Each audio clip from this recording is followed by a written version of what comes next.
Praise the lord. ತಂದೆಯಾದ ದೇವರು ಏಸು ಕ್ರಿಸ್ತರ ಮುಖಾಂತರವಾಗಿ ನಮ್ಮೆಲ್ಲರನ್ನೂ ಕೂಡ ಪಾಪದ ದುರವಸ್ಥೆಯಿಂದ ಬಿಡಿಸಿದ್ದಾರೆ. ಆದರೆ ನಮ್ಮಲ್ಲಿ ಪ್ರಶ್ನೆ ಇರ್ಬೋದು, ಯಾಕೆ ನಾನು ಮತ್ತೆ ಈ ಒಂದು ಪಾಪದ ಗುಲಾಮತನಕ್ಕೆ ಒಳಗಾಗ್ತಾ ಇದ್ದೀನಿ, ಶರೀರ ಸ್ವಭಾವಕ್ಕೆ ಬಿಟ್ಟು ಕೊಡ್ತಾ ಇದ್ದೀನಿ, ಅನೇಕ ರೀತಿಯ ದುರಿಚ್ಛೆಯಿಂದ ಹೊರಬರೋದಕ್ಕೆ ಸಾಧ್ಯ ಆಗ್ತಿಲ್ಲ ಎಂಬುದಾಗಿ. ಇದಕ್ಕೆ ಮುಖ್ಯವಾದ ಕಾರಣ ಸತ್ಯದ ಅರಿವಿಲ್ಲದೆ ಇರುವುದು.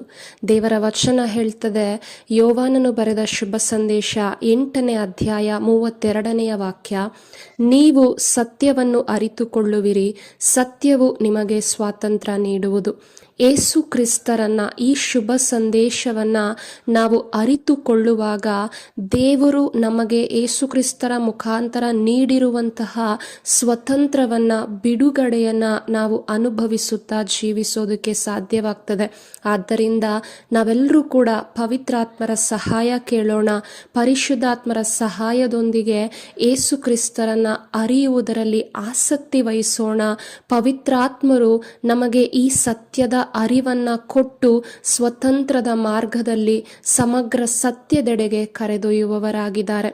ಆದ್ರಿಂದ ಈ ಸಮಯದಲ್ಲಿ ನಾವೆಲ್ಲರೂ ಕೂಡ ಪ್ರಾರ್ಥನೆ ಮಾಡೋಣ. ಅಪ್ಪ ತಂದೆಯಾದ ದೇವರೇ, ನಿಮ್ಮನ್ನು ಅರಿತುಕೊಳ್ಳುತ್ತಾ ನೀವು ನಮಗೆ ನೀಡಿರುವಂತಹ ಸ್ವತಂತ್ರದ ಜೀವಿತವನ್ನ ನಾವು ಜೀವಿಸುವಂತೆ ನಮ್ಮನ್ನು ಬಲಪಡಿಸಿರಿ. ನಮ್ಮೆಲ್ಲರ ಮನೋನೇತ್ರಗಳು ತೆರೆಯಲ್ಪಡಲಿ.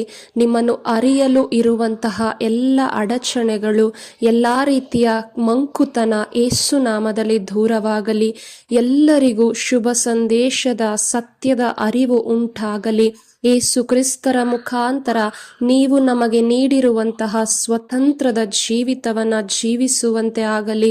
ಇನ್ನು ಮೇಲೆ ಪಾಪದ ಗುಲಾಮತನಕ್ಕೆ ನಾವು ಒಳಪಟ್ಟು ಜೀವಿಸದೆ, ಶರೀರ ಸ್ವಭಾವಕ್ಕೆ ಬಿಟ್ಟುಕೊಟ್ಟು ಬದುಕದೆ, ನೀವು ನಮಗೆ ನೀಡಿರುವಂತಹ ಪರಿಶುದ್ಧತೆಯ ಜೀವಿತ ಜೀವಿಸುವಂತೆ ಆಗಲಿ ಎಂಬುದಾಗಿ ಯೇಸು ನಾಮದಲ್ಲಿ ನಾವು ಪ್ರಾರ್ಥಿಸುತ್ತಿದ್ದೇವೆ. ನಮ್ಮ ಒಳ್ಳೆಯ ತಂದೆಯೇ, ಆಮೇನ್.